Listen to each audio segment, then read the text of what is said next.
Okay. Hello and welcome to NAB's Professional Services webinar on high-performing teams. My name is Andrew Loveridge and I'm the Customer Executive for Professional Services at NAB. I've got the privilege of leading a national team of bankers who live, breathe, eat, sleep customers in the professional services sector. Before I begin, I'd like to acknowledge the traditional custodians on the land on whose land we meet, the Gadigal people of the Eora Nation, and pay my respects to elders past, present and future. NAB's vision is to serve our communities well and help our customers prosper.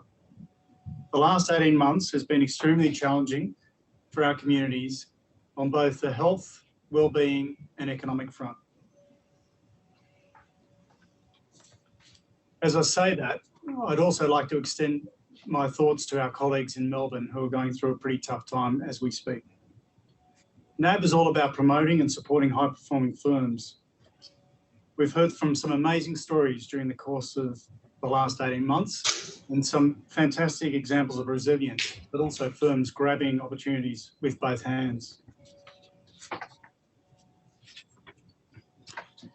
Today, we're joined by Daniel Spitty from Everperform and Amanda Kennefaith from Power Tynan. Daniel, I might pass to you to do your introductions and then on to Amanda. Great, thanks very much, Andrew, and certainly a pleasure for me to be here, albeit in Melbourne, a few uncertain hours and days ahead, but nonetheless, it's great to be here. So, as you said, I'm from Everperform, I'm the CEO, and we're a performance analytics company and have a platform that specialises in helping professional services firms achieve high performance. And one of our great customers and clients, which we share mutually with NAB, is Power Tynan, and we've got Amanda joining us today. Amanda, I'll let you introduce yourself. Thank you. So I'm the CEO of Power Tynan. We're a financial services firm based in Queensland. Currently not on lockdown, as Daniel is in Melbourne.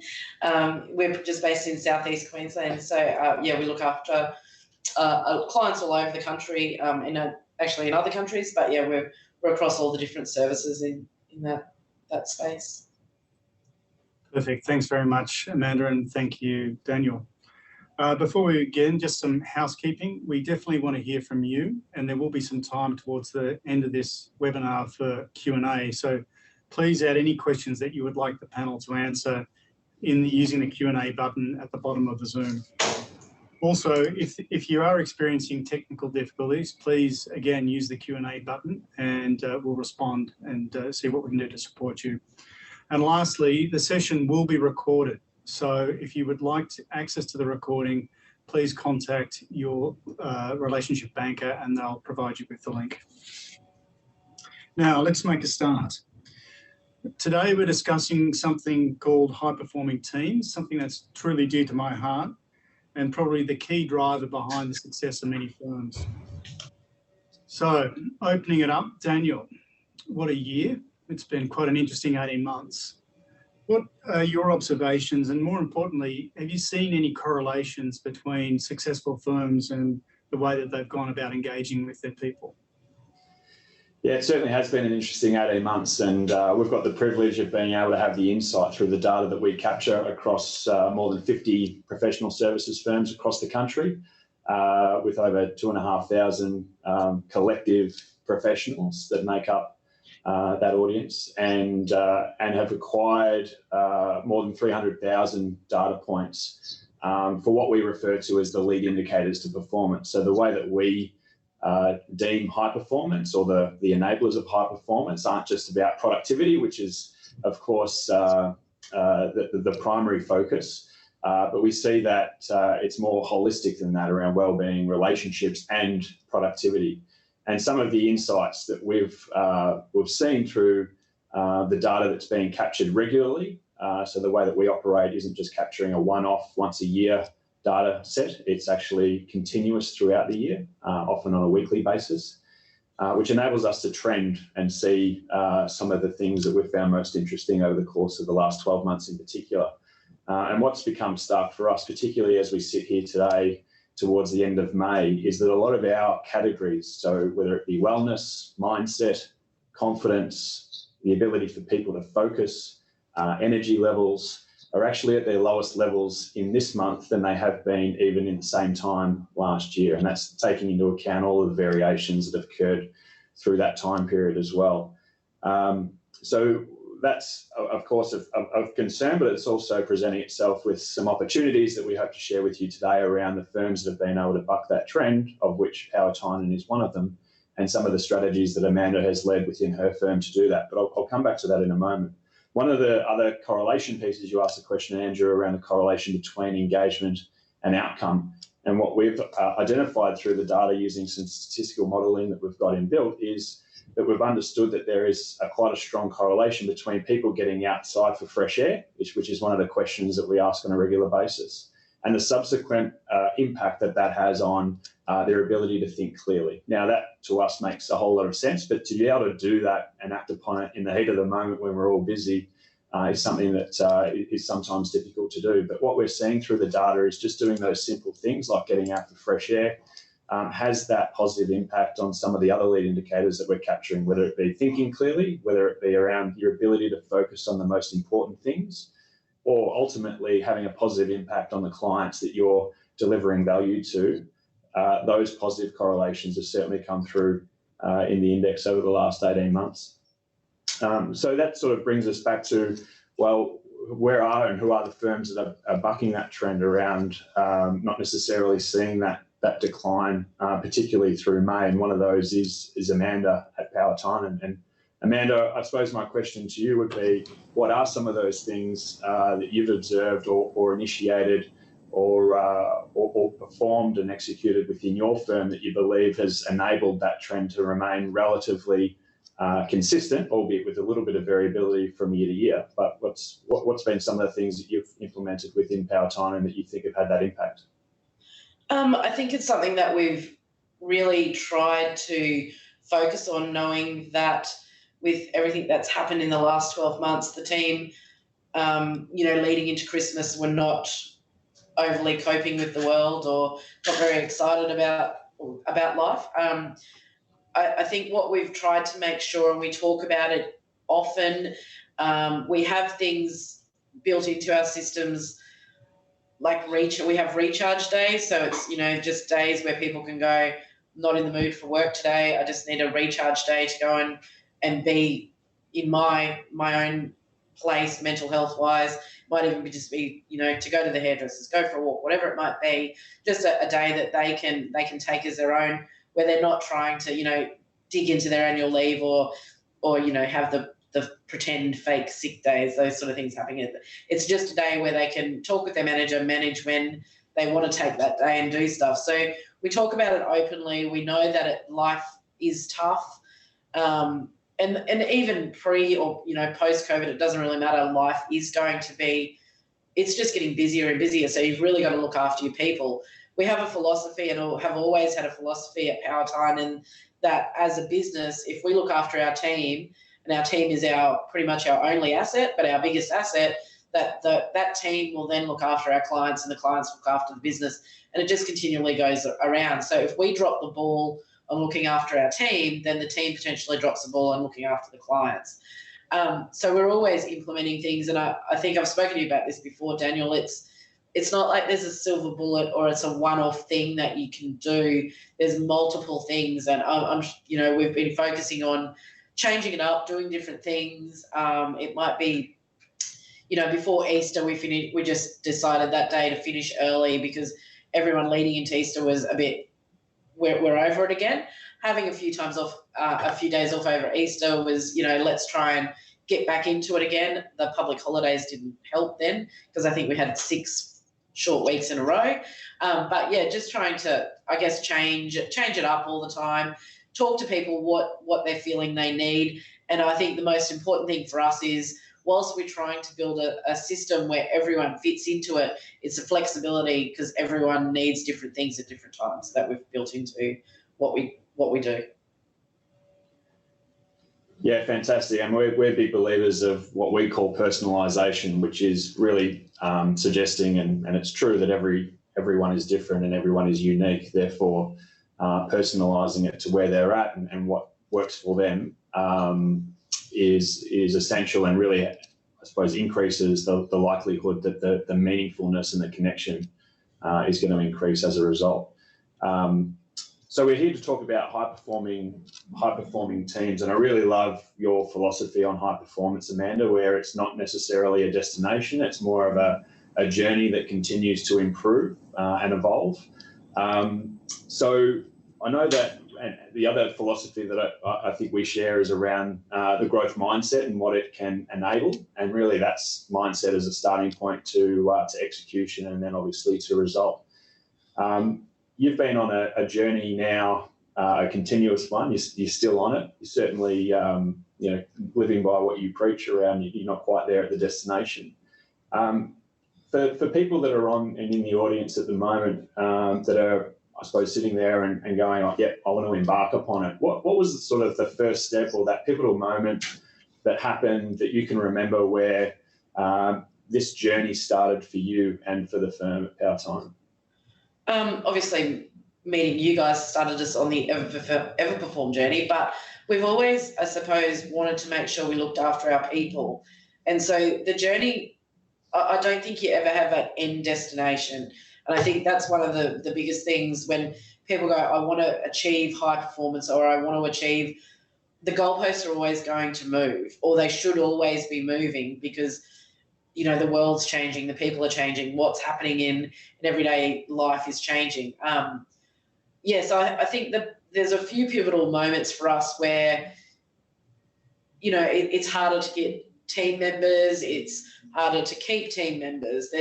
People can work anywhere, they can do different things. So you've got to really make it attractive for the team to stay and to want to be a part of what you're trying to achieve too. So I think for us, it was just a pivotal moment for me, was not having an expectation that if we, roll out, here's a gym package that everyone gets, or everyone gets a massage on a Friday, whatever it means. Like, that's not enough. You've got to have more things and more things for everyone, because everyone wants different things, but you've got to build it so it's an efficient thing that everyone has access to, even if they don't want to use it all the time. So there's just, I guess that it's going through that journey and always changing up that journey to me.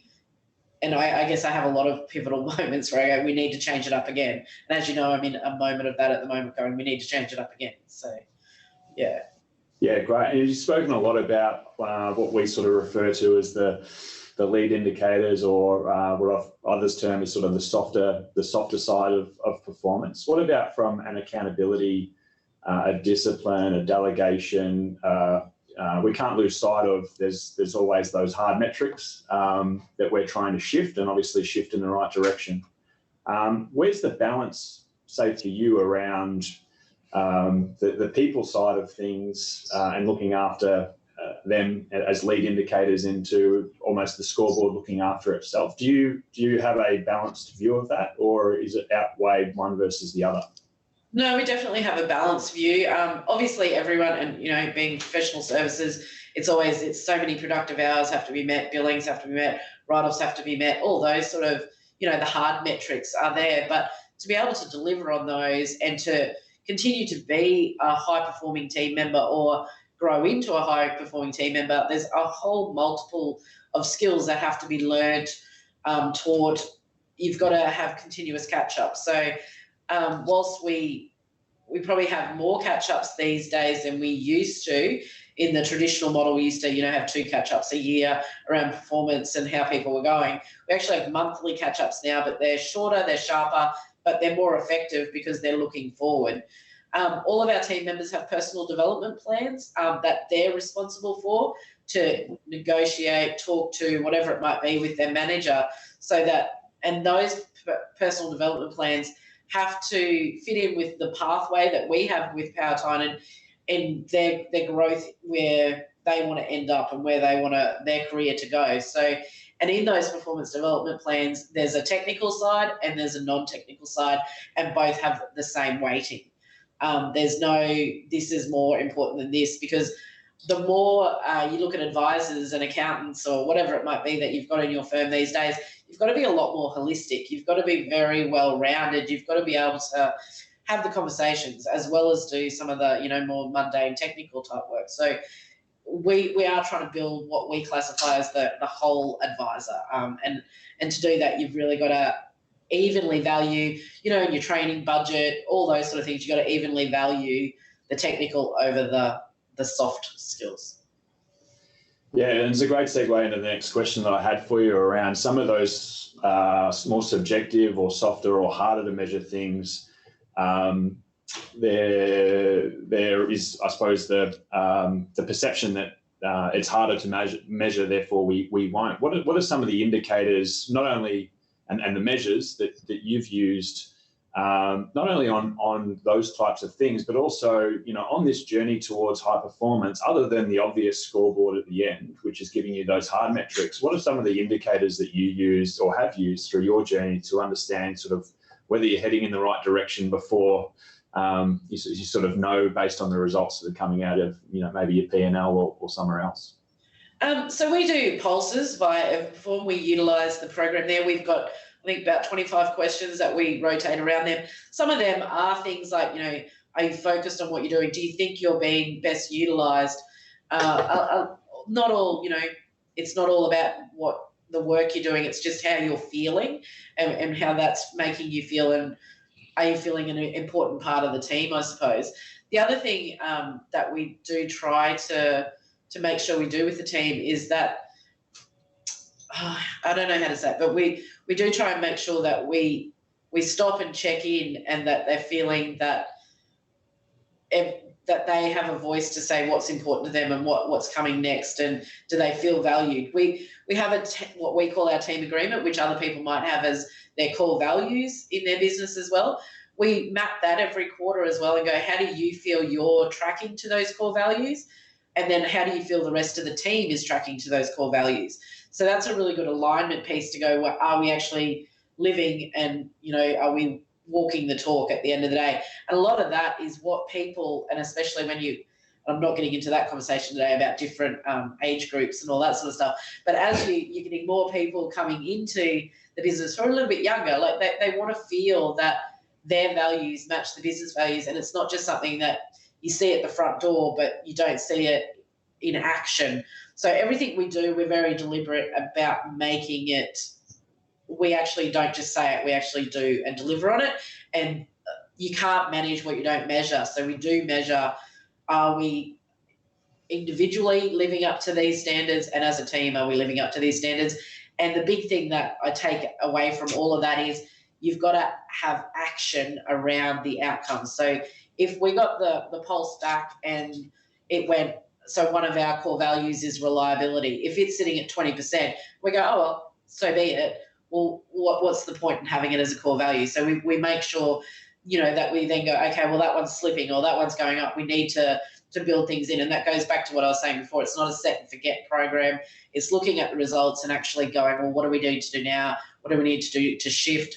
And it doesn't take that much time. It's not like I spend most of my time, analysing results or doing that, but it's making sure that we're across it and we're doing something if it needs to be done.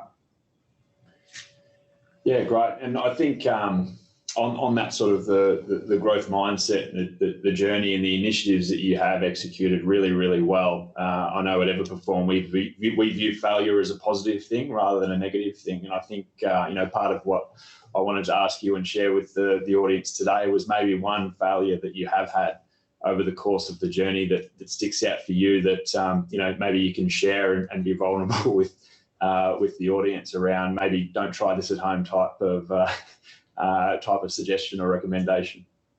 I think we didn't probably expect to do it this way, but it's a bit of that don't set and forget. Like, don't implement a system like Everperform, or even if it's not a program, don't implement something and think it's just going to work.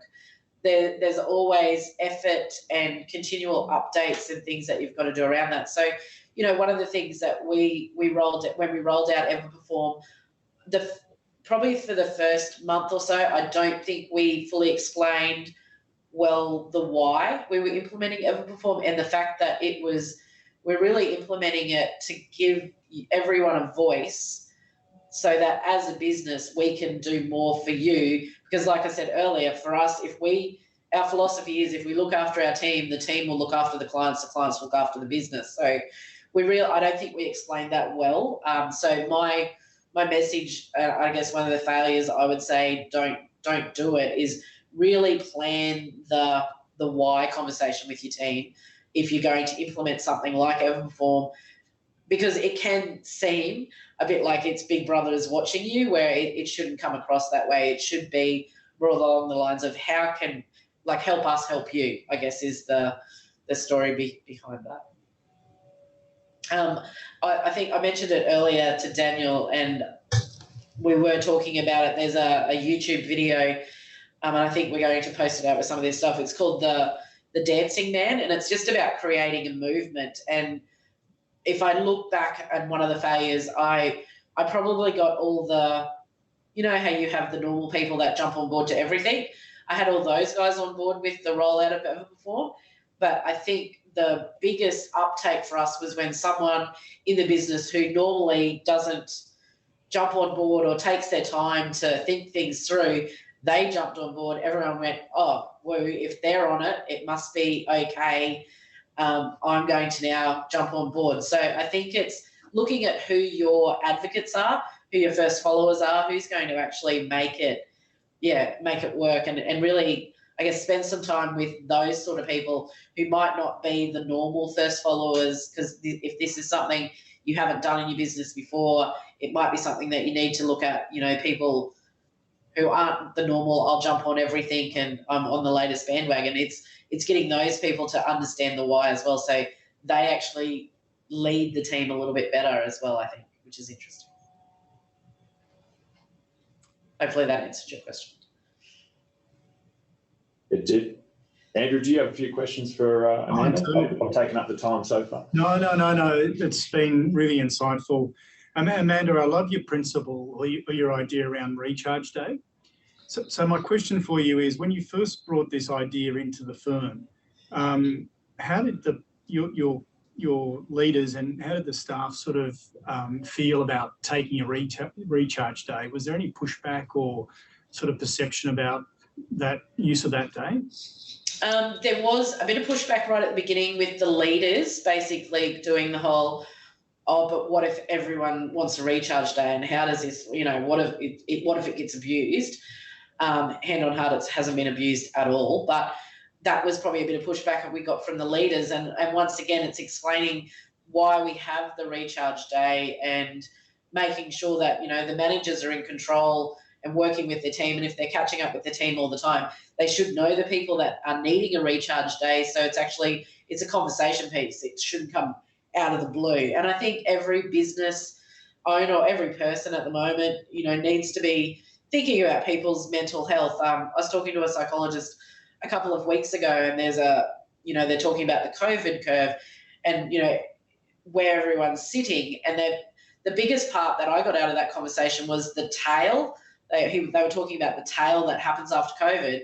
And whilst we're still in the midst of it, they're saying there's a tail that goes for potentially 2 to 5 years after something like we're going through around mental health and stuff like that. So we implemented recharge days probably about 3 years ago, but I think it's been amazing during this time to be able to have open conversations with the team, and they don't feel like that they can't have that conversation because we're putting it out there to go, we know times are tough. We know sometimes you just need a day or you just need some time.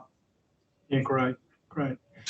And I suppose a somewhat related question, what do your clients see differently over this journey that you've been on? Did they notice a change, from the firm and the people and the culture? It's quite an interesting question, Andrew. I didn't really think about it, but one of our team members actually nominated us for an Employer of Choice award with the Chamber of Commerce. And when I got the nomination, I was like, oh, where did it come from? And it was actually a team member that nominated us. And when I went to them and said why, they were like, oh, well, actually a few of our clients said you should nominate for that, so that's why we nominated you. And then we actually ended up winning that Employer of Choice award for all of the things that we've been doing. And the number of clients who commented on, social media or sent flowers and congratulations and things like that and went, this is why we go to you, because you get the people, you're more than the numbers. You're about the whole business. You look after your team, which means, we feel looked after. So yeah, it's actually quite amazing how that loop comes together. We've actually got new clients because of winning the Employer of Choice Award, because of the fact that they see that we look after our team, which honestly came as a bit of a surprise to me. It's always been something that we wanted to do for our team, to look after our clients, but it's been amazing to see that that's one of the reasons the clients stick with us because of that, or come to us because of that. It's sort of a related question. So if that surprised you in terms of customers came to you for that, what else surprised you about creating this sort of high-performing culture? I think the surprising part across the industry is, on average, I think it's about 2.5 to 3 years people stay with a professional services firm. We've been tracking our data, and whilst we've had a little bit of turnover over the last few years, it's been conversations that we've had with people who maybe didn't fit with where we wanted to go and what we needed to do. What's amazing to me is we've got so many people, and our average length of tenure is about 8-9 years. And we've got majority of our team would be under 30 as well. So, they're the crowd that move quite quickly. They've been around for 7, 8, 9 years. So I think that's it's in the saying is, they're there still. They like what we're doing. Yeah, they must. That's a really nice proof point. And lastly, before I go back to Dan, obviously there's an ongoing war for talent, and with the borders closed for the foreseeable future, how do you think that this approach that you've taken and the high performing culture and engagement that you've created will help you attract the right talent? Yeah, and that's a part of us also being that employer of choice. We do get a lot of people who, when recruiters come to us, they've actually said they wanted us to give our resume or whatever to you guys, even if you're not looking for anyone. So I know that people are looking to come to us. We've got quite a good flexible working policy as well. So for us, in a lot of roles, we aren't really tied to location and things like that as well. So that's been really good that we've been able to pick up talent in other areas and things like that as well. So yeah, it hasn't been too much of an issue, touch wood, for us over the last couple of years. Yeah, fantastic. Thank you. Daniel, what are your thoughts on how coaching for high performance will change in the near future? Yeah, it's always putting the crystal ball on and making these types of predictions is I love to do it. I wouldn't say that I always get it right, but what we have learned is, if we were to look back, wherever Perform was born in sport, and we started by helping athletes improve and achieve high performance, and that model has now been adapted to helping professionals in the workplace achieve high performance. So I often joke around, putting the athlete and the persona that you visualize when you think of an athlete, and then a professional, whether it be an accountant or a lawyer or an advisor. Those two visuals for some people are quite different, but there are actually a lot of parallels, and fundamentally, we're all human, and we shouldn't forget that. But to that aside, one of the key shifts, and you mentioned it in your question, Amanda mentioned it in her answer, around the talent pool at the moment. And what we are seeing is sport has had the concept of free agency for quite a while, whereby the players now are selecting the coach or the team or the brand that they would like to play for. And it's not necessarily always driven by monetary reasons. It's often driven by the velocity in which they feel like that coach or that brand or that team will actually be able to help propel them in terms of who they can be and the performance that they can grow into. And we're seeing a lot of parallels now with the professional services talent pool, as you spoke about with the war on talent, in that professionals are now not selecting necessarily the firm that they want to work for, or rather the managers selecting the people or the players that they want on their team. It's actually the professionals themselves that are choosing the coaches or the managers, the leaders, the purpose-driven firms that will enable them to make the impact and to grow into that performer that they believe that they can be.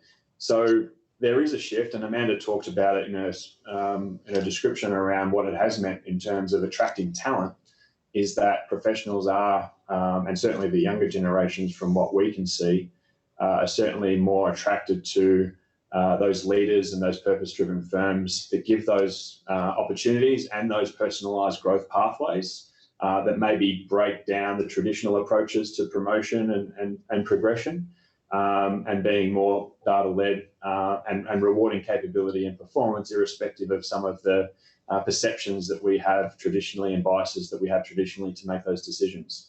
But I think also on that topic, it's a perfect opportunity now, not that we've been forced into it with that war on talent, to really focus in on and learn more about their capability and the talent that you actually do have in-house.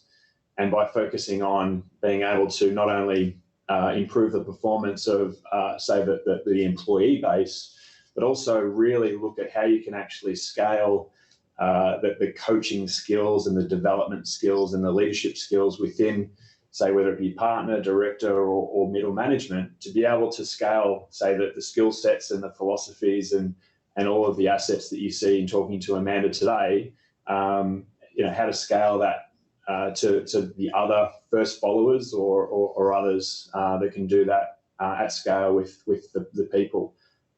So in terms of the future, I see it being the firms and the organisations and the leaders that are able to do that and able to scale that are going to be the ones that continue to propel their growth and attract the talent that they need, or the best talent that's available, because those talented people want to work and those talented professionals want to work for the firms that are going to give them those opportunities. So we talk about it as a flywheel, basically starting by focusing on the personalised development opportunities for your people, actually then enables you to be an attractive firm or workplace of choice for the best talent that exists in the market. So Amanda, I know that you've gone through that in real terms. What's been your journey around trying to scale sort of that, not so much coaching, but there's the growth mindset aspect. There's obviously a capability component to it, but there's also a trust, and I think your team agreement and the culture that you've built there gives your leaders the ability to be able to empower themselves to sort of make those decisions and help be a better coach for not just themselves, but for others that they lead. I think you talked about it before, Daniel, that no one should have a fear of failure at Power Titan. Failure is not a dirty word at Power Titan. Failure just means you've had a go. The other thing that we try to instill is that it's not a hierarchy type organisation. Like, everyone should be coaching everyone, because we all have different skill sets and we've all got different, strengths and weaknesses. But the thing is, like, not everyone gets, personally coached by me or, the other directors in the firm. Like, we do try and instill the skill sets, and that's where I was saying before, the technical and the non-technical skills have an equal weighting in our business, because we need to instill that leadership training, management training. We're in the process of doing, first aid, mental health certificates, things like that. All those sort of things need to flow down throughout the entire business, so that whilst the leaders might take the reins on a lot of those things, everyone's got the ability to jump in and help. We've got, an EAP program that we've got not only for ourselves and internally, but for our clients, and how to have that conversation when you're talking with a client about how to get them to maybe talk to an EAP. Like, it's all about how do you have difficult conversations, building that all in, so that, it's all, everyone's, on the same bus, heading in the same, trying to get to the same destination. Yeah, great.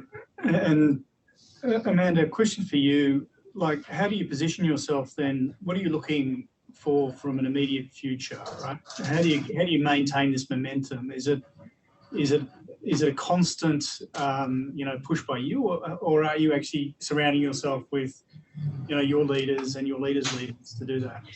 Yeah, no, you've got to surround yourself, and it's got to be the whole of the business, the whole of, whether it's the leadership group, the middle management, the team as it is. Like, we do a lot of surveys going, what would you like to see? What's next?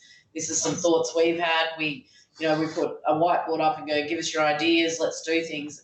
I think if you, like I said before, you can't just go silver bullet, this is what it is, like it or lump it kind of philosophy. It's got to be changed up. It's got to be relevant to how people are feeling or needing or wanting at the time.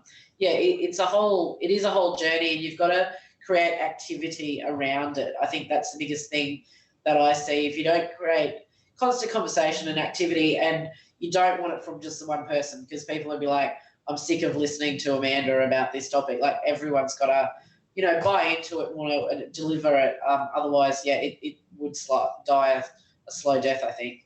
It's got to be everyone, and you've got to get that excitement and activity across the entire business. And are there sort of select words that you use consistently just to make sure that you get that right mindset in your discussions with your staff colleagues? Yeah, so we've got a bit of a library, I guess, in our office, and Carol Dweck's book on growth mindset is one that sits in there and is often taken out and read, little paragraphs and things by different people. We always talk about that growth mindset and how can we be better? How can we do more? No one ever achieves a perfect result. I think there's a lot of conversation that goes on about, and I even heard one of the team members talking to a client the other day about, we look after our team members so that they look after you, and they were wording it about the guys underneath them, and so I think those sort of words resonate within the team, and they believe it because we have the actions following that. Our team agreement, like I said, it's not just a thing on the wall. We live it, we breathe it, we do it. We also have our storyboard, which is just 5 words that are where we can talk about Power Time and who we are. And one of the words around that is relevant, and it's not only being relevant for clients being up to date with those industries, but it's being relevant to our team members and what they need, and constantly regrouping, and what's next, I suppose, is always on the agenda at Power Time. And we talk a lot about change and how we do that. So we have like a change success model that we do for the organisation, but then we also have a personal change success that goes with that. Is the person individually willing to do a lot of the things that they need to do to change to achieve their results? Because as a business, everyone can sit there and go, yep, we're all ready to do that. But then when you start doing the personal change, all of a sudden they have a realisation that they've actually got a part in it. That's when, you really you start seeing having a few light bulb moments, I suppose. Yeah, great. Thank you. I do like your 5 words. I think it just helps focus people to exactly what it's all about. So that's really interesting. I'd love to know what the other 4 are, but I'll tap into you offline. That's great. Just a couple of questions are starting to come in, and one for you, Amanda. So the question is, what's next for Power Time, and what ideas are you cooking up to continue to improve your high-performing team? Hiring process, 4-day weeks, those sorts of things. Yeah, we're actually, I guess, looking at a few of those things. So we're tightening up our recruitment process, I suppose, and what questions we're asking. Our flexibility has led to the conversation about a 4-day work week and how that would or might look. So we're probably looking to trial that maybe August this year, just to see how that rolls. I think one of the main things that we're really focusing on, though, is just making sure that, like I said, there is always activity. There's always the what's next that the team wants, not what's next and what's most popular out there in the industry, or what's talking, but what do the team actually want to, I guess, be a part of and really, yeah, do. Like we could offer, yoga at lunchtime or something like that. If the team doesn't want to do it, it's not actually an additional thing that adds value, I suppose. So it's really just getting the feedback from the team. We have what we call our PT day in July, where we get feedback from the team and we talk about what we're doing for the next 12 months. So a lot of that conversation will be around that. And I guess, yeah, we're working on refining a lot of the things that we've been doing and really, I guess, putting out that why, this is why we're doing things and making sure everyone has understood that and bought into the reasons why. And if they haven't, well, we've got to go back to the drawing board on a few of those things. Thank you. We are kicking into Q&A time, so there's a few questions coming through that I'll sort of pick up and moderate and either pass to Daniel or Amanda. But there was a relevant one here just off the back of your last answer, Amanda, which was, where do you go for your inspiration around new ideas and change? I read a lot. Just give the audience a bit of an example of the sort of content or product that you might tap into. So I read a lot from all over the world. I read Harvard magazines. I read everything outside of the industry. I find that I get a lot of my ideas and what we might be able to do, and no offense to the professional services industry, but what are other industries doing? What are people doing in other parts of the world? And what we can do with that. That's where I probably get a lot of my energy and thought process from. The area that really excites me and the energy that I get though is the buy-in from the team and any ideas that they have. We might put up this is what the challenge is. What are we, what are the barriers that we see? How can we make this better? So it's a really, I guess I get the energy from the whole team being involved in this and that they've all, I guess, bought into it. Yeah, great. Perfect. And maybe, Daniel, just to give your insights, I mean, where you see many high-performing firms day in, day out, where do they get their inspiration and ideas from around change and best practice and engaging staff better? Yeah, I think Amanda's right. I think there's you can always go to the latest research. I mean, I know for our own company, we've got loves for anything data, human behaviour, psychology, sports science, the new wearable that's coming out that's tracking something that hasn't been able to be tracked before. So I think that there's certainly that element, but I agree with Amanda is that there's a lot of inspiration that comes from the actual teams themselves, and I think it comes from the culture. If you do have an open culture whereby there's a lot of trust and there's a fear of failure, but there's no fear of the ramification of failure, that is a failure. If that makes sense, that Amanda has created, and other successful firms that we've seen have got that open communication and dialogue. We're empowering people to be able to solve problems or create ideas that not one person can be across everything. So I know with my team, I've learned myself over the course of the last 3 or 4 years that it's more pertinent for me to come to my team with a problem rather than come to them with the solution.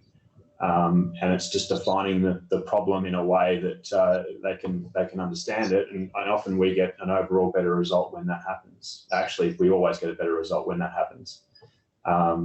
So I think, yeah, there's always a plethora of information and knowledge. I love the saying that if knowledge was king, then everyone would have a six-pack and $1 billion. But I think Amanda's story today really is a testament to, it's not just the knowledge, it's the application, the execution of that knowledge to be able to learn through action rather than learning just from reading a book or the latest research out there. Yeah. And I also like some of the narrative around let's try something, but also give the staff what they want, what they've asked for, i.e. the yoga class. If they don't want to do it, why give it to them? Doesn't make sense. We do have some questions coming through, so thank you to the audience. Keep them coming. Now, there's a question for both of you. It really talks about small and large firms, metro and regional. Do you think that the approach to leading high-performing teams needs to be different? for me, I personally don't think it should be different in the fact that we're all people. In every individual person needs something a bit different. I think the only difference is when you're in a smaller firm, you're closer to everyone. You know a bit more about it. The larger firms, I suppose, have to make sure that they have all of their, leadership team, the next levels down, following the same philosophy. That's probably the difference that I see. But I think for me, I always go back to every individual is an individual and needs something, I guess, purpose-built for them, but they've got to have a manager or someone that they can go to, no matter whether it's a larger or a small firm, that helps them on their pathway, I suppose. Daniel? Yeah, I completely agree with Amanda on that. I think that looking at the larger organisations is just a bigger collection of teams. So, some may say that the perfect team size is 7. So it's sort of like, well, how many multiples of 7 do you have in your organisation? And that's sort of the network and the structure of what makes an organisation different between small, medium, and large. But fundamentally, we're massive advocates and very strong believers around the personalisation element. There's no two people that are the same, and therefore applying the same techniques and the same standards and the same overall approaches it just doesn't work. And we've got an advantage now, and firms like Amanda's are taking advantage of the advantage, which is enabling that personalisation to be implemented and to be executed, which then all of the side or the results and the success that Amanda's talked to today comes down to making it more meaningful, and that sense of belonging that employees do have working for Power Tynan is one of the primary reasons, I would imagine, as to why they're still there. Notwithstanding that they're also performing well. So I think, I might ask Amanda this. There's been a hell of a lot of difficult decisions that you've needed to make along the journey, Amanda, over the last 4 years. And, facing that, I suppose, fear yourself around making some of those tough decisions, and also having the resistors within your organisation that may be, no, I don't want to do this, or I don't believe this is the right way to go, but deep down yourself that it is, and you've got to break through that sometimes, rather than being the collaborator and the receiver of all of the ideas, because they're not going to always align with where you want the firm to go. So in those situations, what techniques or what approaches have you used to good success? I guess we talk a lot. We hash things out. If you do have I think this is a good idea, and someone else says, I don't think it is, having data, so having a form to go, well, it's not just a gut feel, I've actually got data that is saying that this is an issue or a problem. Having the monthly conversations with different people, not just leaving things fester, has really shown in our results that it actually works. So I think for me, the proof's always in the pudding, I suppose, that whereas people might not want to do it, we talk about, fear of failure, we do a lot of trials. And the trials are basically along the lines of, maybe everyone doesn't agree, but everyone's got to give it a red hot go, so that we can then have a review after, maybe is it 2 months, 3 months, whatever, and it's either it's working or it's not working, and we adjust, or we do things quite quickly, quite agile in that sort of space, I suppose. So for me, that's probably if you've got something to back it up, and especially in professional services firms, because you have a lot of people who are black, white, and I need to see the data. You've got things to back up the gut feel, but have the culture that let's give something a go, I think also helps, because and everyone's got to actually commit to it and give it a go, and knowing that we're more than happy to put up our hand and go, hey, if that didn't work, we're moving on. I think that helps with that as well. Yeah, and I think, to that point, there's not one firm that I talk to that says, you know what, everyone's going to jump on this, or everyone's on the bus. There's always going to be detractors. There's always going to be resistors. But my response to them is always, well, why punish the performers? And certainly around the mindset, there are always going to be people that as I said, are going to be resistant to where you want to go. But if you adhere to them or appease them, then you're actually punishing not only yourself, but the rest of the performers. And as a result of that, you may actually be helping them kick them out the door to work for a firm that actually does aspire to that high performance and doesn't punish the performance. So I think that's certainly something that I hear a lot of. But I think it's just a mindset shift around, where is it that you want to take your firm? What does high performance mean for your firm and the journey to get there? What's in the best interests of that journey and bringing that to the decision. And yes, sometimes the resistors and the detractors eventually do jump on, but sometimes they jump out as well. But at least you're continuing to head to the right direction. Does that ring true for you? Yeah, definitely. Like I said, we have had people who have decided it's not for me, and that's okay. It's not for everyone. And I think the biggest thing that we make sure we do is that we help the high achievers continually to I guess, keep delivering at that high level, but not to the detriment of everyone else in the team, the business, the clients, and all those sort of things. And we're not spending all of our time on the ones that are detractors or trying to not be bothered. Like, if they don't want to jump on board, well, maybe they're not on the right, they're not on the right bus. They need to find another bus. They might fit perfectly well elsewhere. And I think in the past, we have probably haven't addressed some of those issues and we've had good people leave because we haven't wanted to have the difficult conversation with someone who hasn't been able to jump on board as quickly or even at all as they probably should be. So I think a lot of that accountability and conversations is easy to have at the moment as well, because we've got the data that shows it's working, and they can't argue against black, white, this is why it is actually working, I suppose. Now, they can't argue against it. No, thank you. I'm just acutely aware we are getting close to time, and I just had one or two things I just wanted to cover off on. And the first question, the first part of that is, Amanda, you did touch on core values. Just as an interesting sort of insight for the audience, do you hire predominantly on core value and secondly on technical skill, or how do you think about that when you're bringing people into your firm? It is probably, once again, 50-50. Obviously, you've got to have the technical skill. And we also go, that's something that you can teach or enhance. If, however, you don't fit the core values, so we often, before we interview someone, we actually send out our core values and what we call our storyboard and go, do these words resonate with you and how do you feel about them? Because if you don't fit our culture and you don't fit in with the team, you can only fake, accepting core values for so long.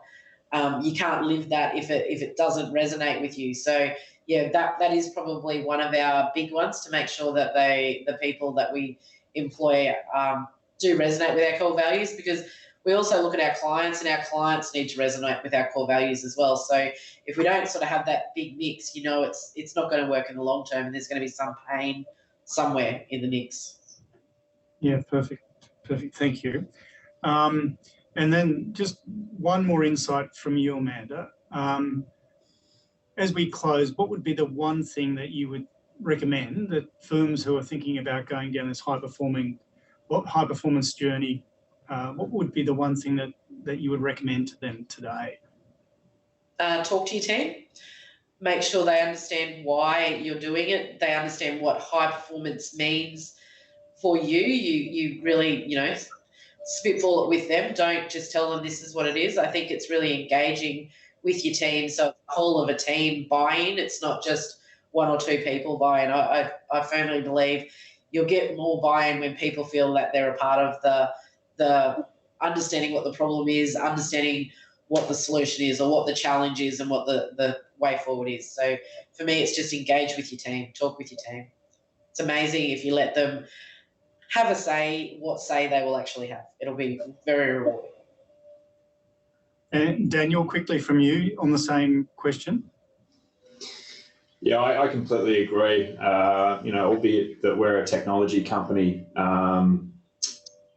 the most successful firms, whether it be our technology or other technology, or whether it be a non-technology journey that they're on, I think it's very much the barometer is the leader and their ability to describe or explain the reasons why and the intent behind it, and that's got to be authentic. Amanda talked about new people joining the organisation and their ability to fake it for so long in terms of whether they align or not. Sometimes we forget that people are really, really smart, and particularly the ones that work with us really closely, and they can sniff authenticity from a mile away, and whether we're being authentic or not. So if you are going to do it, make sure you are really in it and you believe it yourself, because that's going to shine through in your day-to-day as a leader. Fantastic. Too true. With that, I'm just going to say a really big thank you to both Daniel and Amanda. I mean, the time that you've taken, the insights you've provided for this topic around high-performing teams is absolutely first class, and we really appreciate the insight. So thank you so much for joining and providing your thoughts. If the audience would like a copy of this, please, as I said at the outset, it is being recorded. Please reach into your relationship banker and they will provide you with a link. But at NAB, we're very proud to be doing these series of events. And today was our first go at it. So we will get a bit tighter and better at these things, but it's a journey. Our next topic is around valuations, around acquisitions, and also around mergers. So stay tuned for that, but we will provide you with an invite from your local professional services banker.